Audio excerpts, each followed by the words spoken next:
बिस्मिल्लाहिर्रहमानिर्रहीम। एक सवाल आया है कि कब्र पर पानी छिड़कना ये कैसा है। तो उसका जवाब ये है कि कब्र अगर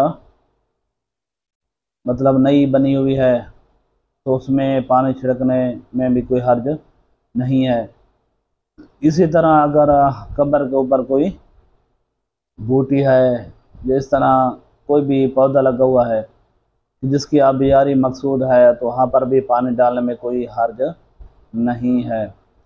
इसी तरह अगर कब्र नई तो नहीं है पुरानी, लेकिन खाली मट्टी है जिसके मुंतशिर होने का ख़तरा है, तो इस नियत से कि वहाँ पर मट्टी जमी रहे, इस नियत से भी पानी डालने में कोई हर्ज नहीं है।